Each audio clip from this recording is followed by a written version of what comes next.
Running a campaign takes a lot of effort. It takes a lot of time.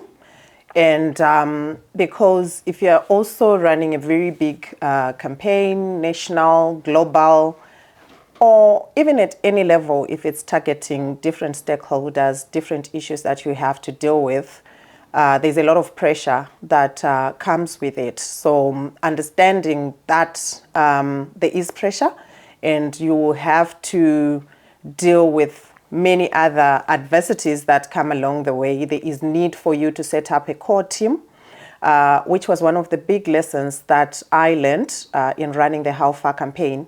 There was need to set a core team that was dedicated from the organization that I'm working on the campaign itself, so that responsibilities and roles were very clarified, and we could have accountability from each of the team members. Everyone knew what they had to do, and there is nothing that you leave to chance, as we have said, and nothing has to fall through the cracks.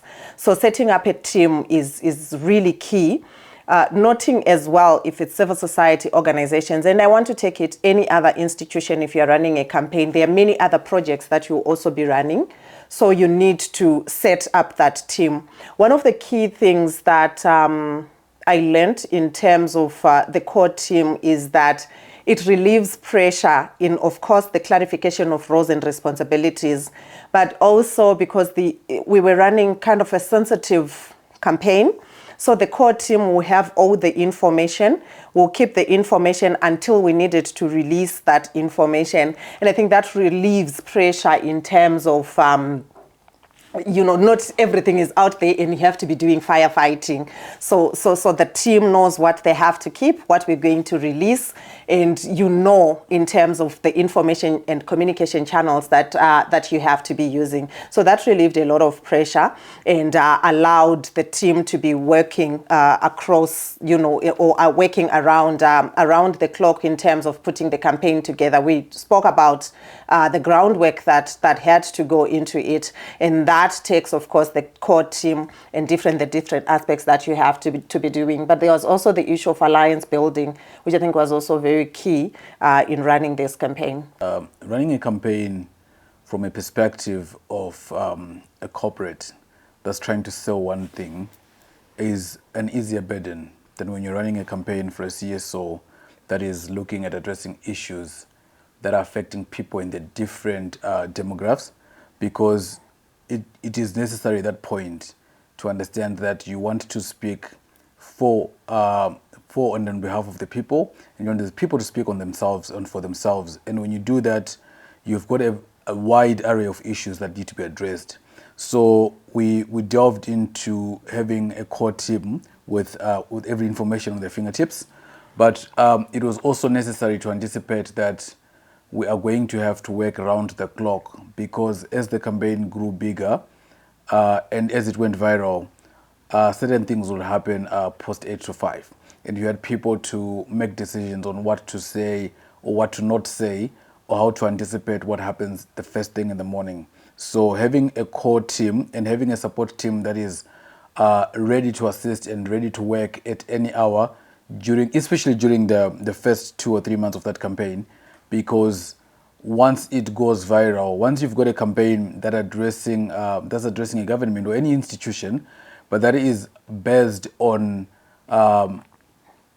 a collection of narratives that are coming from different people, but addressing questions that are similar, you have to then anticipate that you're going to get answers or responses that are also different as the questions come in different ways.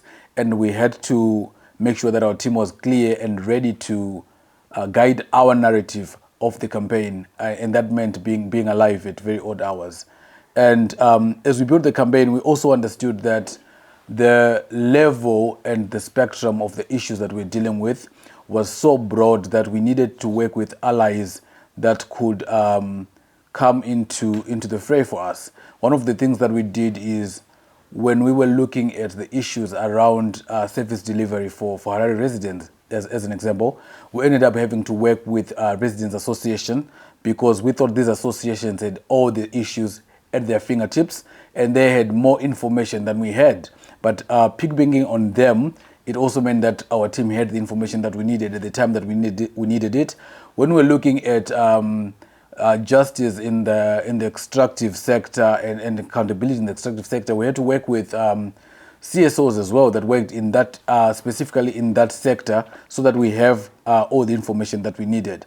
And I think as the campaign was going, every time something that came up that we did not plan for meant we had to quickly find what is necessary to come and find a solution for it. Yeah. I think being solution-oriented is one of the key things in terms of dealing with pressure. A lot of issues were coming in, speak about excitement, but also speak about touching the raw nerve and the responses that we were getting from the campaign. It meant that a lot of pressure every day had its own issues to deal with. And as they say, necessity is the mother of inventions. You still have to deal with them. You have to be innovative. You have to invent new ways of doing things. And the team, with the core team, it was very possible, and it is very possible to do so. And the issue of alliances, I think, is key for civil society organizations, but for anyone running a campaign, that you need other people to carry the burden.